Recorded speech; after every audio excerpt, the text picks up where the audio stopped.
quand tu médites Jean 14, 6, alors là c'est le Messie qui parle. Qu'est-ce qu'il dit? Jésus lui dit, je suis le chemin, la vérité et la vie. Personne ne vient au Père que par moi. Souvent on répète voilà, ce passage-là, oui, Yeshua est le chemin, la vérité et la vie. Mais la suite du verset nous dit, nul ne vient au Père que par moi. Alors, pourquoi aujourd'hui, en tout cas depuis la mort et la résurrection bien sûr de notre Seigneur Sauveur, Yeshua, personne ne peut aller au Père, donc bien sûr Yahweh, le Dieu d'Israël, donc Yahvé, le Dieu d'Abraham, d'Isaac, d'Israël, qui est bien sûr le Père de Yeshua Mashiach, de Jésus-Christ. Donc ici, Dieu lui-même, personne ne peut aller au Père que par le Fils. Car ici, c'est le Fils qui parle, le Fils de Dieu qui parle. Qu'est-ce qu'il voulait dire par là? On va donner quelques passages pour nous aider à comprendre cette parole qui est très forte, cette parole qui conditionne carrément le salut des âmes. En gros, en dehors du Messie, personne en fait, n'a part au paradis. Personne ne peut aller dans le royaume des cieux si ce n'est par Yeshua. Jésus, excuse-moi, je dis Yeshua, parce que voilà, j'aime bien utiliser Yeshua. Comprenez votre frère. Voyez? Alors déjà, je vais donner un autre passage pour déjà vous expliquer pourquoi, pour qu'on se comprenne. Pourquoi il le dit, pourquoi le Fils de Dieu le dit, et il le répète plusieurs fois dans les évangiles, que pour accéder bien sûr au Père, il faut passer par lui. Lui, bien sûr, le Messie, le Fils de Dieu. On va prendre un passage qui nous aide à comprendre, qui nous donne déjà une partie de la réponse. On va aller dans le livre de John Townsend. On va prendre le livre de Colossiens. Voilà. Il y a deux passages dans le livre de Colossiens qui sont assez clairs déjà pour qu'on se comprenne. On va déjà prendre Colossiens chapitre 1 déjà, qui est pas mal. En Colossiens 1, merci Seigneur pour ta parole. Le Seigneur est bon. Donc bien aimé, prenons nos Bibles en tout cas, c'est important. Pour vérifier ce qu'on dit, parce que c'est important. Donc, Colossiens 1, on va prendre à partir du verset 18, pour que ce ne soit pas trop long. Donc, Colossiens 1, 18, qu'est-ce qui est dit? Et c'est lui qui est la tête du corps de l'Église. Il est le commencement et le premier-né d'entre les morts, afin qu'il tienne le premier rang en toutes choses. Car il a plu au Père de faire habiter en lui toute la plénitude. Vous voyez? Donc il a plu au tétragramme, le Créateur, celui qui a parlé à Moïse, voilà, sur le mont Horeb, donc le mont Sinaï, celui qui a révélé son nom selon Exode 3.15 là-bas, à 16, celui qui s'appelle Yahweh, celui qui dit aussi bien sûr dans le psaume 2, qu'on va lire pour qu'on se comprenne bien. Je donne d'autres passages pour qu'on se comprenne bien, pour nous montrer que voilà, pour nous donner la raison pour laquelle nous disons ce que nous disons. J'aime bien ce passage-là du psaume 2, pour nous montrer qui est le Père. Psaume 2, à partir du verset Psaume 2, 2, pour que ce soit pas trop long. Pourquoi les rois de la terre se lèvent-ils en personne, et les princes se liguent-ils avec eux contre le tétragramme? Yahweh ou Yahvé, et contre son Messie. Vous voyez? Donc ici, en gros, c'est le Père et son Fils. Ici. Très important. Donc là, on revient du coup dans notre passage de Colossiens chapitre 1, que le Créateur nous aide en tout cas, que Dieu en tout cas puisse nous aider à comprendre ces choses. Donc ici, au verset 18 déjà,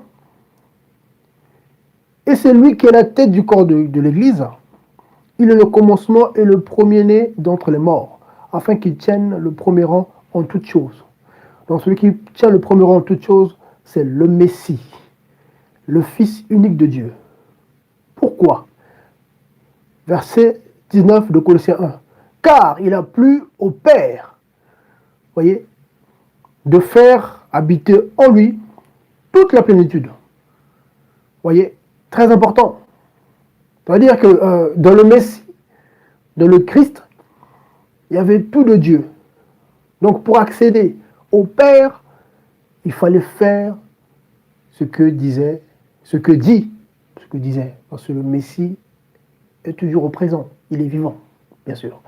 Il faut faire ce que dit le Messie, car tout ce que le Messie dit vient du Père qui est en lui. Vous comprenez? Très important, voilà pourquoi il pouvait se permettre de dire, vous connaissez ce passage-là de Jean 10, voilà pourquoi le Messie, Yeshua, Jésus-Christ, pouvait dire dans Jean 10, c'est ça, Jean 10, on va prendre Jean 10,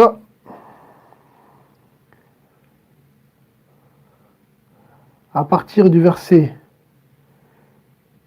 25, écoutez bien. Yeshua leur répondit, je vous l'ai dit, et vous ne le croyez pas. Les œuvres que je fais au nom de mon Père rendent témoignage de moi. Voyez? Verset 26. Mais vous ne me croyez pas, parce que vous n'êtes pas de mes brebis, comme je vous l'ai dit. Verset 27 qu'on connaît. Mes brebis entendent ma voix et elles me connaissent. Pardonnez-moi, mes brebis entendent ma voix, je le connais et elles me suivent. Verset 28. Et moi, je leur donne la vie éternelle. Elles ne périront jamais et personne ne les ravira de ma main. Du bien de sa main, la main de Yeshua, le Messie. Verset 29 de Jean 10. Mon Père, écoutez bien, mon Père, là on est dans la doctrine, vous voyez, on n'invente rien, je ne rajoute pas, je n'enlève pas. Depuis quelques temps, ça me pousse voilà, de exhorter comme ça. Je prends les passages bibliques, j'explique. Prenez vos Bibles, vous vérifiez. Voilà, comme ça on ne dira pas que le frère Franck a inventé, que Dieu en tout cas nous garde des inventions, voilà, d'inventer des choses que lui n'a pas inspirées. Donc verset 29 de Jean 10. Mon Père qui me les a donnés est plus grand que tous. Personne ne peut les ravir des mains de mon Père. Et qu'est-ce qu'il dit après? Verset 30. Moi et le Père, nous sommes un. Voyez? Donc, quand le Seigneur ici dit, verset 28 de Jean 10, et moi, je leur donne la vie éternelle, elles ne périront jamais, et personne ne les ravira de ma main. Pourquoi? Parce que en lui, il y avait toute la plénitude. Donc, parce que le Père était en lui. Vous voyez? Donc, tout ce qui était au Père était à lui. Parce que le Père et le Fils, au verset, j'aime bien répéter le passage là pour ne pas dire n'importe quoi, au verset 30, moi et le Père, donc le Messie, selon Psaume 2, et le Père, dans le tétragramme Yahweh, nous sommes un. Vous voyez, indivisible, on ne peut pas les séparer. Vous voyez, c'est ça Dieu. Vous voyez, le Dieu de la Bible, vous voyez, le Dieu de la Bible, c'est bien sûr, Yahweh, donc le Père, le Messie, le Fils, et bien sûr, le Saint-Esprit. Voilà pourquoi le Seigneur dit dans Matthieu 28 là-bas, de baptiser au nom du Père, du Fils et du Saint-Esprit.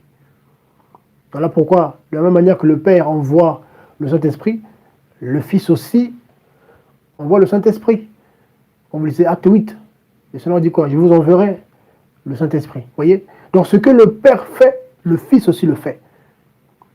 Parce que les deux ne sont, voilà, ils sont ehad. Voilà, voilà. Donc on ne peut pas les séparer. Voyez?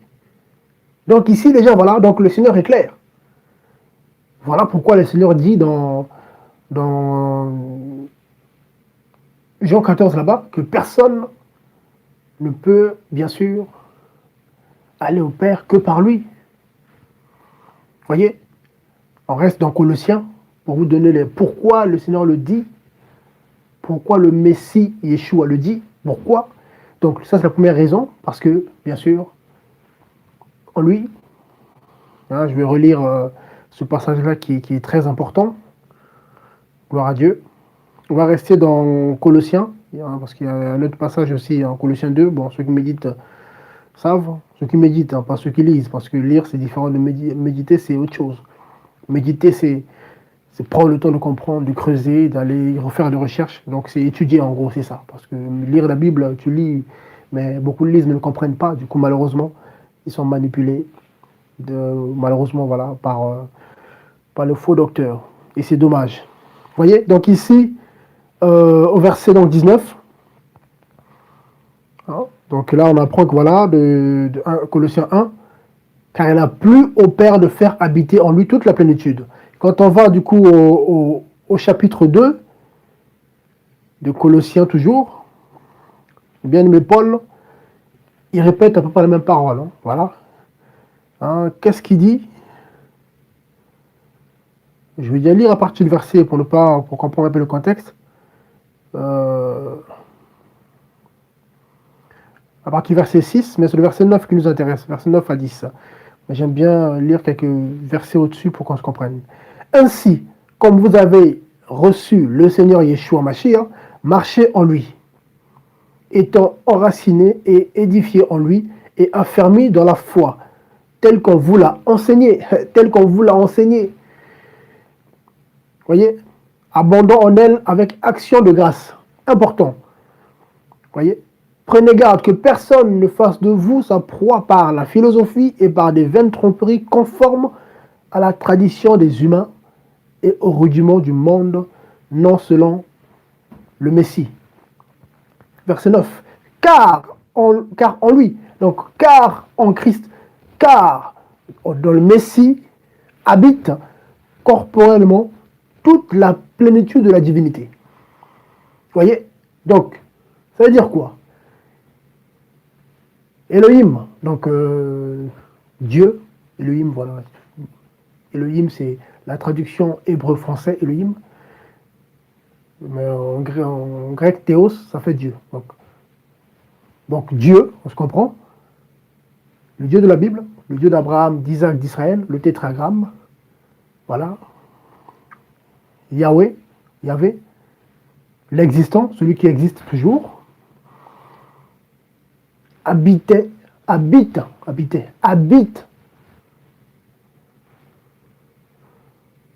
en Jésus-Christ. Donc aujourd'hui, pour ceux qui ne le savaient pas, le Créateur, lui qui ne peut être contenu par les cieux des cieux, voilà, mais il est en Jésus-Christ. Le Père est dans son Fils. Le Père est en son Fils. Voilà pourquoi celui qui voit le Fils voit le Père. Voilà pourquoi tout ce que le Fils faisait n'était que la volonté du Père. Comme vous lisez Jean 10, le Seigneur le dit. Moi et le Père, nous sommes un. Vous voyez? Donc, quand on remonte encore, voilà, il explique. Le Père donne la vie, moi aussi je donne la vie. Parce que le Père était en lui. Il avait reçu l'Esprit sans mesure. Donc il était capable, le Messie, de faire tout ce que le Père pouvait faire. Parce que le Père lui avait donné accès à tout. Vous voyez? Donc ici, voilà, donc le verset 9. Car en lui habite corporellement toute la plénitude de la divinité. Vous voyez? Et vous êtes comblés en lui, qui est le chef de toute principauté et de toute puissance. Vous voyez? Vous êtes comblés en lui. Parce qu'en lui, avec qui? Le Père. Vous voyez? Donc c'est ça un peu l'explication de Jean 14, 6 là-bas. Voilà. Nul ne peut aller au Père que par lui. Parce que le Père était en Yeshua Mashiach. C'est le Père qui l'a voulu. Il a décidé lui-même d'être, voilà, en son Fils. Vous voyez? Et le Père et le Fils, voilà, ont toujours été, vous voyez, avant même l'éternité. Vous voyez? Voilà, c'est ça. L'amour qu'il y a entre le Père et le Fils, c'est... On ne peut pas nous comprendre cela. C'est avant l'éternité passée. Vous voyez? Très important. Et cet amour entre le Père et le Fils est soudé par le Saint-Esprit. Vous voyez? C'est ça en fait, l'Esprit de Dieu. Donc quand on parle de l'Esprit de Dieu, c'est simplement l'Esprit du Père qui est aussi l'Esprit du Fils. Car le Fils est soumis au Père. Donc tout ce que le Fils fait, c'est la volonté du Père. Donc quand le Fils envoie le Saint-Esprit, ça veut dire que c'est la volonté du Père qui envoie le Saint-Esprit. Vous voyez? Mais après, les gens vont voir. Peut-être, ouais, mais donc il parle de Trinité, peut-être. Non! Non, là, on prend les choses. Voilà, on n'a pas vu ça de la Bible. Il y en a qui diront, oui, mais bon, on n'a pas vu millénaire de la Bible. Oui, mais bon, la Bible est claire. On ne rajoute pas, on n'enlève pas. Millénium, oui, c'est pas de la Bible, on peut l'employer, mais moi, je ne vais pas commencer à attribuer des choses, surtout qui concernent Dieu lui-même, commencer à inventer des mots sur Dieu lui-même. Alors là, je préfère éviter des problèmes avec le Seigneur. Je préfère. Voilà pourquoi on explique les choses. Voilà. Et Dieu, c'est le Père, le Fils, le Saint-Esprit. C'est pas Dieu le Père, Dieu le Fils. Non, là, ça fait trois dieux. Vous voyez, ça peut comme. Voilà, bref, on se comprend. Dieu, c'est le Père, le Fils, le Saint-Esprit. Vous voyez, même dans vos Bibles, ceux qui ont les bonnes versions, ils ne verront jamais Dieu le Père, après Dieu le Fils, Dieu le Saint-Esprit. C'est à part dans quelques versions du second qu'ils ont même rectifié plus tard. Ils ont enlevé ça. Voilà, parce que non, ça ne tenait pas. Vous voyez? C'est Dieu le Père, le Fils, le Saint-Esprit. Il n'y a pas Dieu le Saint-Esprit. En tout cas, bref, en tout cas, nous allons à comprendre. Vous voyez? Donc, c'est important de comprendre que, voilà, pourquoi, pour accéder au Père, pour que le Père puisse exaucer ta prière, il faut passer par le Messie Yeshua. Vous voyez? C'est important. Voilà pourquoi, un passage que j'aime bien toujours, ce passage me plaît toujours, hein, à chaque fois je le répète, mais voilà, c'est une des fondements, hein, c'est très important. Voilà. On reste dans le livre de Colossiens. Regardez, c'est un livre qui est tellement, voilà, j'aime bien ce livre-là. Regardez, Colossiens 3, 17. Il faut le noter ce passage-là. C'est bien aimé Paul qui parle ici. Il dit, quoi que vous fassiez en parole ou en œuvre, faites tout au nom du Seigneur Yeshua. Rendons grâce à notre Père, à notre Dieu et Père, par lui. Par lui. Vous voyez? Par lui. Donc pour rendre grâce à notre Dieu et Père, c'est par le Fils, c'est par le Mashiach, Yeshua. Même le me le dit en Jean 14 là-bas, que voilà, je suis le chemin, la vérité, la vie. Nul ne vient au Père que par moi. Donc si tes prières ne sont pas faites au nom de Yeshua Mashiach, le moyen par lequel il faut accéder au Père, zéro. Vous voyez, voilà pourquoi il a reçu le nom au-dessus de tout nom. Au nom de Yeshua, tout genou fléchit. Or, Yeshua, ceux qui connaissent un peu, ceux qui creusent un peu, peut tout simplement dire Yahweh ou Yahvé est salut, Yahvé est délivrance. Vous voyez, ça parle tout simplement du Créateur, le Dieu d'Abraham, d'Isaac, d'Israël, celui qui a parlé à Moïse sur le mont Sinaï, le buisson ardent. Vous voyez, c'est lui le Père. Très important, bien aimé. Donc ici, voilà. Hein, donc c'est une précision encore, voilà, pour que nous aide à comprendre en tout cas pourquoi. Le Seigneur dit, voilà, personne ne peut accéder au Père que par lui. Ici, le bien-aimé Paul, qui avait reçu cette révélation, a compris que voilà pourquoi il a écrit. Hein, et quoi que vous fassiez en parole ou en œuvre, faites tout au nom du Seigneur Yeshua, rendant grâce à notre Dieu et Père par lui. Par Yeshua. Voyez? Et j'ai d'autres passages encore à vous donner. C'est très important de comprendre ces choses-là. Donc que personne en tout cas ne vous pousse à invoquer Dieu à un autre nom. Non. Non, non. Pour accéder au Créateur, c'est par Yeshua. Donc c'est par, bien sûr, Yahweh. Tout simplement. C'est le nom qu'il a révélé à Moïse. Exode 3.15 là-bas. Et c'est son nom éternellement. Ça, je vais le lire aussi, parce qu'il y en a qui ne savaient pas d'où vient ce nom Yeshua, donc Jésus. Parce que le problème, voilà pourquoi j'utilise le mot Yeshua. Parce que le mot Yeshua, on peut le couper en deux. On peut le couper en deux. Voilà, Yeshua, donc la première partie nous parle simplement, c'est le diminutif de Yahweh, donc il nous parle de Yahweh. Et Yeshua, c'est salut, délivrance. C'est l'avantage, voilà, parfois d'utiliser les noms d'origine. Car quand on utilise la langue d'origine, comme on sait que dans ce temps-là, c'était avant la Nouvelle Alliance, donc la Bible était écrite en hébreu et en araméen. Voilà. Donc c'était voilà, les deux langues, voilà. Donc c'était l'hébreu et aussi l'araméen. Voyez. Donc quand je dis Yeshua, ça veut dire quelque chose Yeshua. Voyez. Mais quand je dis Jésus, il faut remonter d'abord voilà, latin, grec, Jésus, voilà, et après aller remonter jusqu'en hébreu, quand on arrive voilà, au niveau de l'hébreu, là on peut comprendre en fait, la signification de Jésus. Voilà, mais là, on peut pas couper Jésus, si on coupe en deux, on ne comprend pas. Parce que ça a été traduit, vous voyez, c'est important. Pareil pour quand on dit Dieu, bon, je comprends, mais quand on dit Elohim, voilà, c'est la traduction de hébreu français. Ça veut dire quelque chose. Quand on dit Adonai, c'est pareil. Adonai, Adon, Seigneur, voilà, voilà, donc voilà, on peut creuser. C'est important parfois d'utiliser, voilà, les noms, en plus les noms, voilà, garder, voilà, les noms dans, comment dire, dans leur langue d'origine, parce que ça signifie quelque chose. Surtout la Bible, chaque mot signifie quelque chose, c'est profond, voyez. Donc vous me creusez, c'est important, le conseil que je donne, parce que il y a tellement de choses à partager, que Dieu en tout cas aide son peuple, voyez.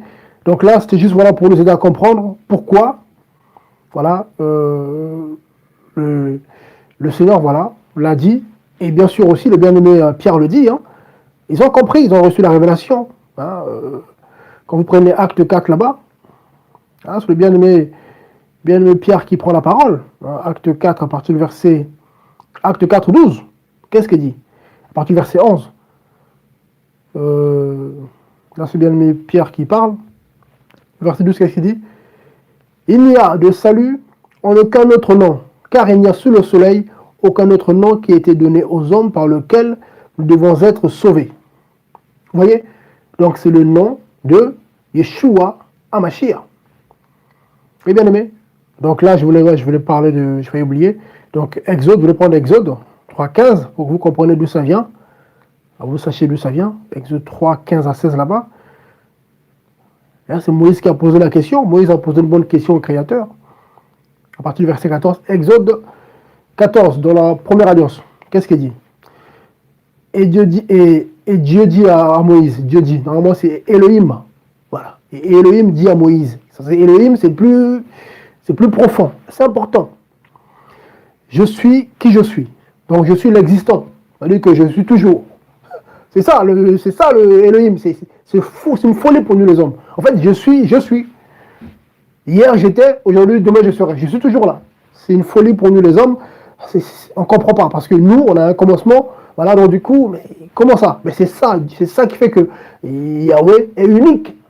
Parce que les autres dieux ont eu un commencement. Parce que c'est lui qui les a créés. C'était les anges, avant c'était les anges qui étaient à son service, mais qui se sont rebellés, qui sont devenus des démons. À commencer par leur chef, bien sûr, ex-Lucifer, Satan le diable.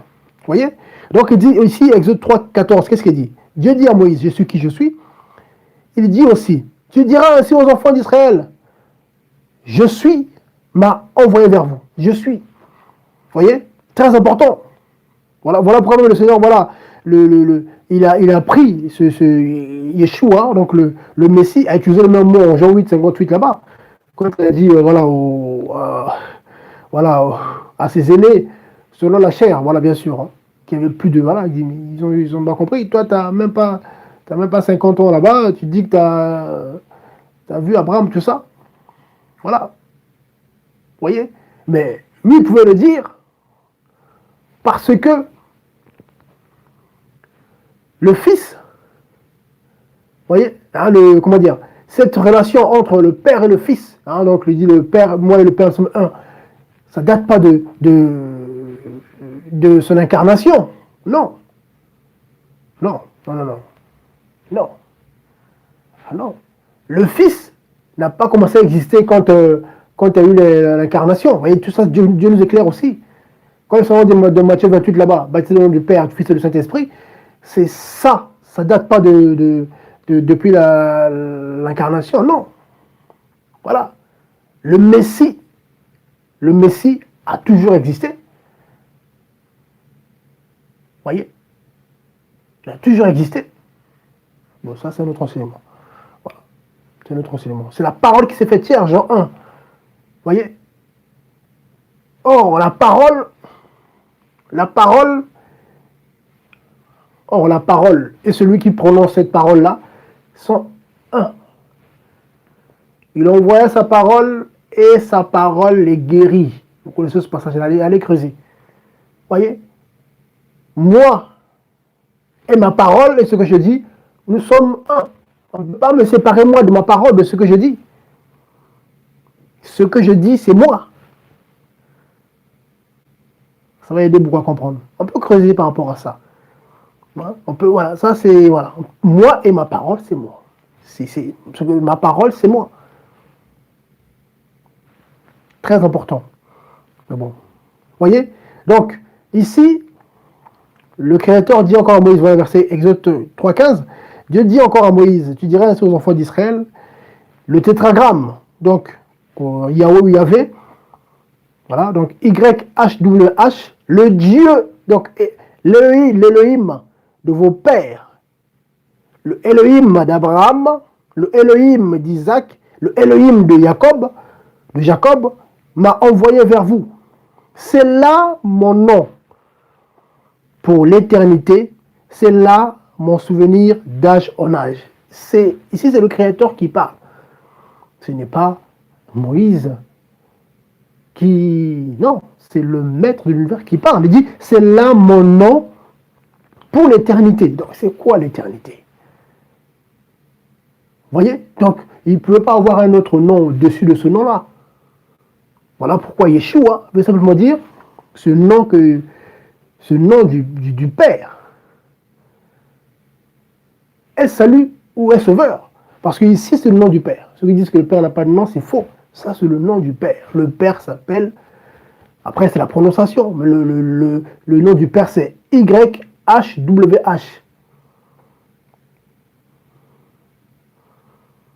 Yod et Vav et. Ça, c'est en hébreu. YHWH. Après, la prononciation, alors là, moi, je parle pas l'hébreu. J'utilise des noms hébreux, voilà, pour essayer après d'expliquer un peu, creuser. pour que les bien-aimés comprennent, hein, quand je dis Elohim, El Elohim, El Elohim. Ça peut se couper, expliquer. Quand on dit Yeshua, Yehoshua, on coupe, on explique. Voilà. Vous voyez, Elia, Elia, il y a un diminutif de Yahweh. Vous voyez, donc voilà pourquoi c'est mieux parfois de prononcer le nom dans leur langue d'origine.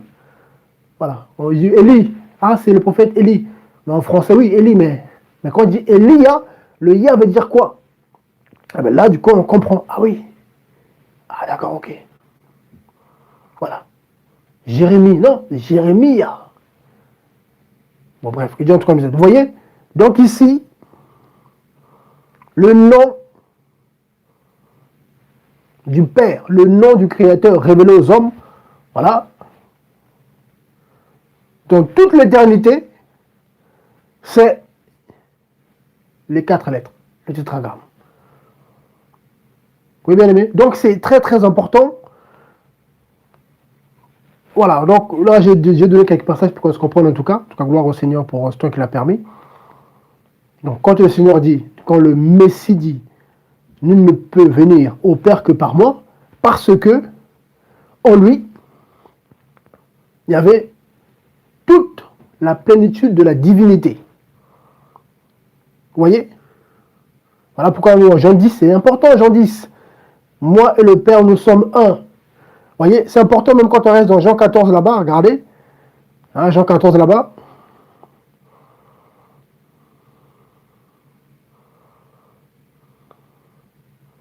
Même Jean 1 aussi, on le dit, hein, personne ne peut voir le Père si ce n'est le Fils à qui il veut le révéler. Vous voyez? Donc c'est lui qui décide de révéler le Père à qui il veut. Vous voyez? Regardez. Jean 14, regardez. Vous connaissez cette histoire avec...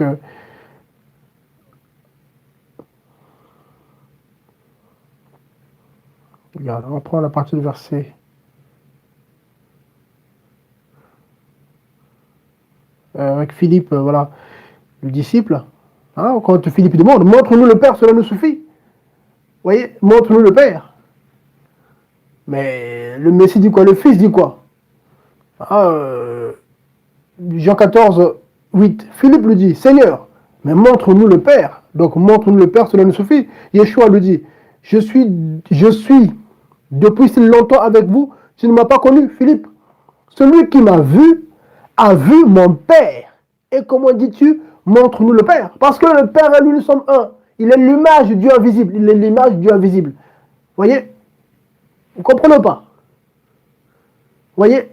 Donc, quand on dit que Yeshua Hamashiach est le Père, donc Yeshua est le Père, il faut comprendre. Parce que le Père s'appelle Yeshua. Parce que dans Exode 3.15 là-bas, le Créateur, Yahweh, s'appelle, donc plutôt le Créateur s'appelle Yahweh. Or, Yeshua veut dire Yahweh est salut, Yahweh est délivrance. Vous voyez? Et le Messie s'appelle aussi Yeshua. Le Saint-Esprit s'appelle aussi Yeshua. Le Saint-Esprit, c'est l'esprit du Messie, c'est aussi l'esprit du Père. Vous voyez?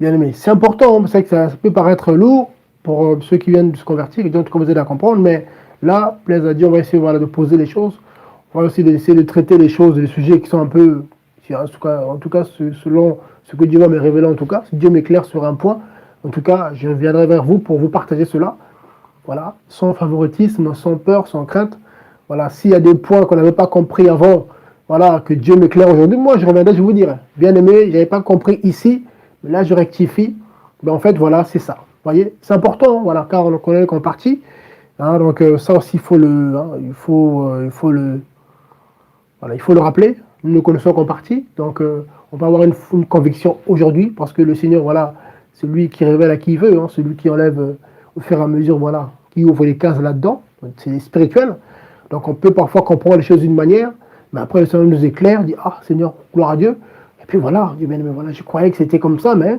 il manquait quelques précisions, j'étais un peu à côté, bon voilà, donc voilà.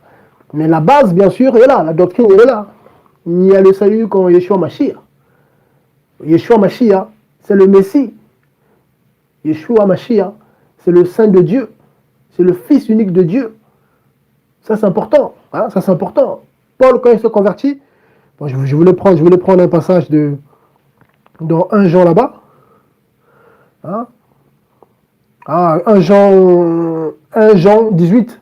Qu'est-ce qu'il dit ici? Hein? Personne n'a jamais vu Elohim, le Fils unique qui est dans le sein du Père. Quand on dit le sein, c'est vraiment voilà, au niveau de la poitrine, quoi. Le sein, c'est ici, hein, la poitrine, donc dedans. Celui qui est dans le Père est celui qui nous l'a révélé. Donc c'est le Fils unique qui révèle le Père. Vous voyez, voilà pourquoi pour aller au Père, il faut que le Fils te le révèle. Sinon, il n'y a rien à faire. Vous voyez? Voilà, je voulais donner d'autres passages, mais bon, ça fait presque 40 minutes. Que Dieu soit béni en tout cas. Alors merci à vous bien-aimés d'avoir pris ce temps de m'écouter. Donc c'est votre bien-aimé Franck. On est là en tout cas pour essayer d'apporter quelques éclairages. Je vais prendre ce passage-là aussi. Parce que pour enlever un peu les mauvaises, voilà. Il y en a, on leur a mis de la tête pas mal de choses. Je donne des passages, vous allez comprendre. Je cite des passages, vous allez comprendre. Regardez. Regardez. Ce que croyaient les apôtres. Qu'est-ce qu'ils croyaient? Comment ils priaient? Qu'est-ce qu'ils enseignaient? Regardez.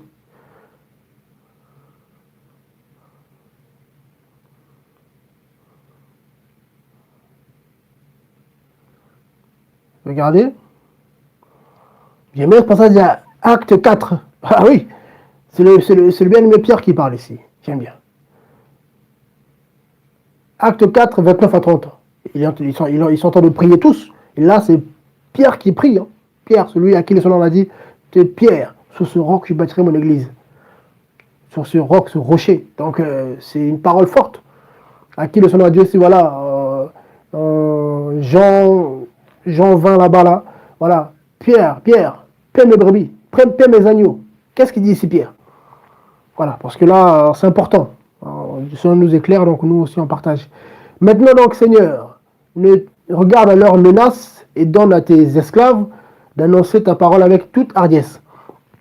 En étendant ta main afin qu'il se fasse des guérisons, des prodiges et des merveilles par le nom de ton Saint-Fils Yeshua. Donc, les apôtres, ils enseignaient, voilà, les apôtres, ils priaient au nom du Fils de Dieu, Yeshua HaMashiach. Vous voyez? Colossiens 3,17, quoi que vous fassiez en parole en œuvre, faites tout au nom de Yeshua HaMashiach pour rendre gloire à Dieu et Père par lui. Voilà, ça là-bas, Colossiens, c'est Paul qui écrit. Il n'y a pas de contradiction. Pour rendre gloire à Dieu et Père, il faut passer par le Fils, Yeshua. Important, je ne parle pas de Trinité. Moi, je ne l'ai pas vu dedans. Même si, oui, il y a des mots qui ne sont pas bibliques qu'on emploie, mais je préfère pas employer ce mot-là sur... Je ne veux pas de problème avec le Seigneur. Voilà, là, ça touche à la divinité, là, ça touche au Créateur. On ne met pas, mais c'est non. On n'a pas vu Dieu le Père, Dieu le Fils, Dieu le Saint-Esprit, on n'a pas vu ça. On a vu Dieu le Père, on n'a pas vu Dieu le Fils, ça on n'a pas vu. Dieu le Saint-Esprit, on n'a pas vu de la Bible. Donc, je préfère pas le dire. Sinon, on me demandera, Franck, Seigneur, j'ai répété la doctrine. Je n'ai rien à rajouter, ni rien à enlever. Ah oui, la Bible, la parole, quand je dis la Bible, voilà, c'est la traduction, mais bon, on creuse un peu, hein, voilà. En tout cas, on répète simplement ce qui est écrit. Voyez? Et qu'est-ce qu'on apprend même pour lui-même? Paul, celui qui a écrit toutes ces lettres, beaucoup se basent dessus. Regardez. Regardez. Qu'est-ce qu'on nous dit par rapport à Paul? Regardez. Donc, Saul qui est devenu Paul. Parce que Saul, c'est son nom, je crois, c'est son nom romain, Saul de Tarse. Et Paul, je crois, c'était son nom hébreu, je crois. Bon, je crois, mais bon, je ne me rappelle plus, mais en tout cas, si ce n'est pas le cas, n'hésitez pas. Hein, vous pouvez commenter, il n'y a pas de souci, bien aimé. Alors, on est là pour partager. C'est important. Hein, je n'ai pas la science infuse. Hein. Je ne suis pas le Saint-Esprit. Non. Voilà, je ne suis pas le Messie. Hein, non. Voilà, je suis disciple comme vous. Après, Dieu m'a fait grâce juste voilà, de comprendre un peu, de pouvoir enseigner, exhorter, avec le peu qu'il m'a donné. Vous voyez? Et là, qu'est-ce qu'on apprend sur Paul? Regardez. Regardez.